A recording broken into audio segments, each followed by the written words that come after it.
Okay guys, here's a video on bobbin cases. I have a lot of questions about irregular tensions and how can I maintain and take care of this little bobbin case. And I'm going to point some things out. This is what I do on almost every machine that I get into the shop or I'm on a service call and I do a service call with. I'm going to show you what I do to ensure that we get good tension. So first I'm just going to visually inspect to make sure there's no trash or lint stuck inside here. There are a lot of times be lint and trash stuck inside there. Make sure this center of this opening here is free. If you look past the center here and look through here, you can see the latch and how that latch actually operates. See how it opens and closes. So what I'll do first is I'm going to go over here to this side. There are two screws here. This is a stationary screw. This large one is an adjustment screw. This one you don't mess with. This one you can tighten or loosen to adjust your tension. So what I do every time without fail is I'll go and I'll take this stationary screw completely out. So I'll loosen it all the way up and get it off the bobbin case.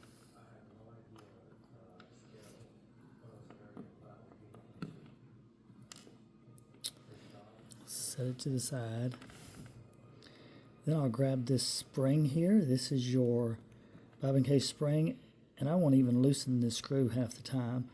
I'll just pull this spring back out of the way to the opening, and then that will expose this area here where that thread rides. You can see there's some trash and debris in here, and I'll try to clean that off as best as I can.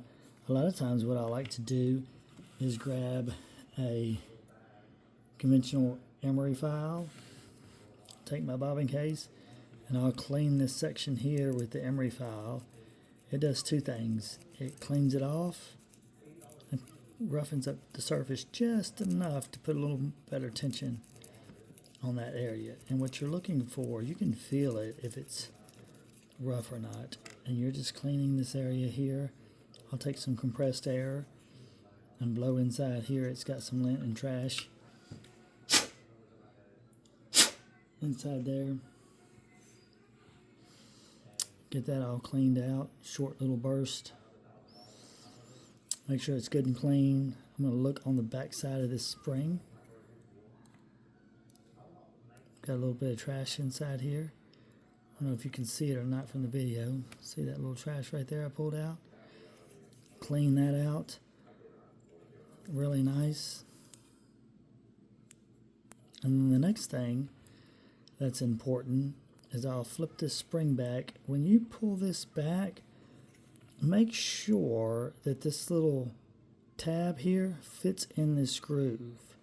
It has to fit in the groove to screw down correctly. So I'll put it back. And then before I put that screw back on, what I like to do is just kind of hold it with my finger and make sure that it's setting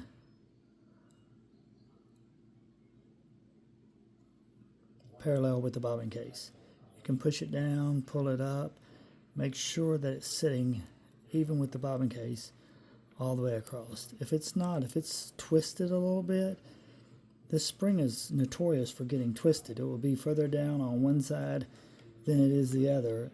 And then what happens is when that bobbing is unspooling out of this case, it rides on this spring left to right, just like it's unspooling out of that bobbin. And what happens is that when it goes to the side that's pushed further down, you'll get tighter tension. When it unreels over here, you'll get looser tension. So it's very important to make sure this spring is not twisted. I'll make sure that everything is lined up here. It's not. If you look here, you can see that that screw's really not lined up. So I'll push that up, get it lined up. I'll grab my little bitty tension screw here, drop it down there, get a couple good turns on it. I know that it's not adjusting the focus like it's supposed to. I'm just going to get it started. And what I like to do is just get it started 2 or 3 turns. It's above the spring.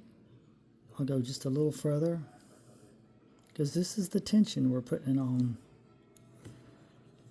I like to do it where it's just above the case, if you can see that. Just barely above the case. Then I'll put my bobbin in here, thread it through here. I know I'm not going to have any tension whatsoever on it. And I'll pull that out. Then I'll start putting tension on this little screw, just a half a turn at a time. That's a lot for this case. I'll probably have it pretty close. Yep. So that's pretty close to being correct tension. You can hold this case. It should hold itself up, and then when you bump it, it should go down like a spider does on a web. I know I've got it very close here. I'll go back a half a turn.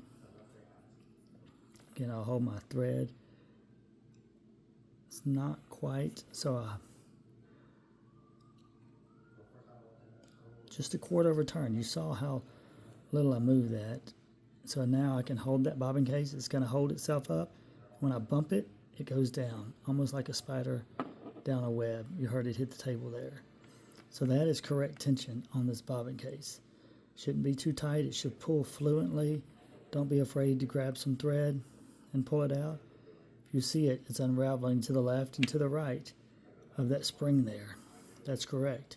That's what it does when it runs off of your machine and it's running in your machine. It will go side to side across this spring here, and that's how it works. That's why it's very important the spring isn't twisted or bent in any type of fashion. Then what I like to do next is I'll get my oiler. I'll put 1 drop of oil in this center hole and another drop of oil back here and here on this latch. And you'll be surprised of how quiet this thing will be once you do all the little maintenance to this guy. This goes for almost any bobbin case in your home machine, your commercial machine, your embroidery machine. You can do the same for any, and that's just generic tension. You can tighten it or loosen it according to your top tension, but that's where it will start off as a good starting point.